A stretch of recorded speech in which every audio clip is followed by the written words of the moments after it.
Welcome to Kanishka IAS. I'm Mahender Reddy. మనం ఈరోజు అనగా డిసెంబర్ 9, 2024 వివిధ దినపత్రికలలో వచ్చిన ముఖ్యమైన అంశాలు చూద్దాం. మనందరికీ తెలిసిందే, డిసెంబర్ 9 ఈరోజు జనరల్గా తెలంగాణ రాష్ట్ర ప్రభుత్వం అనేక కార్యక్రమాలు నిర్వహిస్తుంది అన్నది మనం చూసాం. సరే, దాన్ని మనం ఇన్ డీటెయిల్గా ఇంకో దాంట్లో చూద్దాం.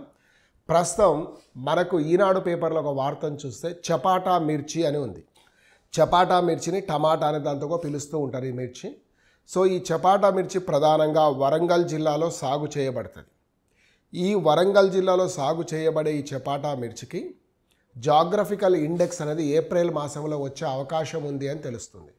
యాక్చువల్గా చెన్నైలో ఉన్న ఈ యొక్క దాని ప్రధాన కార్యాలయానికి జాగ్రఫికల్ ఇండికేషన్ ఆఫ్ ఇండియా దరఖాస్తు చేసుకోగా వాళ్ళు ఐపీఓ ఇండియన్ పేటెంట్ ఆఫీస్కు దీన్ని ఫార్వర్డ్ చేస్తే ఫైనల్గా మనకు వచ్చే ఏప్రిల్ నాటికి ఈ చపాటా పైన జాగ్రఫికల్ ఇండెక్స్ అనేది వచ్చే అవకాశం పెరిగింది అన్నది తెలుస్తుంది.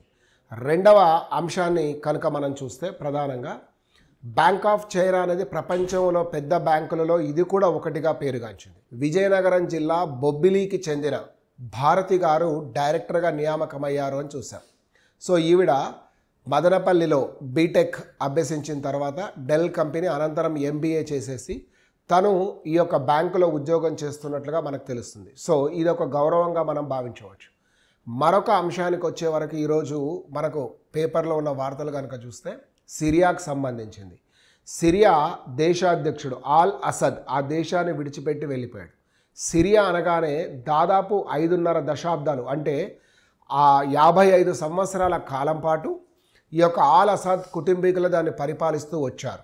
సో స్థానికంగా తిరుగుబాటు జరగడం, ప్రజలు ఈయన యొక్క నిరంకుశ విధానాలకు వ్యతిరేకంగా పైగా చాలా పాటు తిరుగుబాటుదారులను ఇరాన్ కానీ రష్యా సహకారంతో అణిచివేయడం వగైరా జరిగినప్పటికీ కూడా చివరికి ఈయన దేశాన్ని వదిలేసి శరణార్థిగా మాస్కో చేరుకున్నాడు అనేది మనం పత్రికలలో చూసాం. అయితే ఇరాన్ కానీ రష్యా కానీ ఇతరత్ర దేశాలు సిరియా ప్రజల యొక్క భవిష్యత్తును సిరియా ప్రజలే నిర్ణయించుకోవాలి, విదేశీ జోక్యం లేకుండా అని పేర్కొనడం జరిగింది.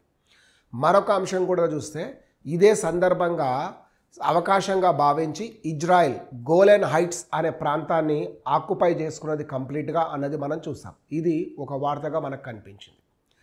తర్వాత మరొకటి ఎఫ్డిఐలకు సంబంధించింది. ఎఫ్డిఐ అనగానే ఫారెన్ డైరెక్ట్ ఇన్వెస్ట్మెంట్. అంటే ఫారెన్ డైరెక్ట్ ఇన్వెస్ట్మెంట్లు కేవలం డబ్బులే కాక వాళ్ళ టెక్నాలజీని కూడా తీసుకొని వచ్చి భారతదేశంలో కంపెనీలను స్థాపించడం కానీ లేదా భారతదేశంలో ఆల్రెడీ ఉన్న కంపెనీలలో వాళ్ళు డబ్బులు పెట్టి టెక్నాలజీని ఇచ్చి అభివృద్ధి పరచడానికి కానీ పనికొచ్చేదే ఎఫ్డిఐలు అంటాం. మరొక మార్గాన్ని మనం ఎఫ్ఎఫ్ఐ అంటాం, ఫారెన్ ఇన్స్టిట్యూషనల్ ఇన్వెస్ట్మెంట్స్. ఈ యొక్క ఎఫ్ఎఫ్ఐలు కానీ ఎఫ్డిఐలు కానీ రెండింటిని కనుక చూసినప్పుడు ఎఫ్డిఐలు దాదాపు ప్రపంచంలో ఎక్కువగా ఆకర్షిస్తున్న దేశంలో భారతదేశం ఉందని, అత్యధికంగా 25% ఎఫ్డిఐలు భారతదేశానికి మారిషస్ నుంచి, 24% సింగపూర్ నుంచి, ఇలా చివరికి సైప్రస్ నుంచి 2% కూడా వచ్చింది అన్నది మనం చూసాం. సో $1,00,00,000 బిలియన్ మనకు వచ్చాయి అంటే ఎక్కువ స్థాయిలో అభివృద్ధి అనేది జరగడానికి అవకాశం పెరిగింది అన్నది మనం చూడవచ్చు. సో ఈ యొక్క 4 వార్తల్ని మనం ఈరోజు ఎగ్జామ్ పాయింట్ ఆఫ్ వ్యూలో చూడడం అనేది జరిగింది. Thank you all. Will meet in next class.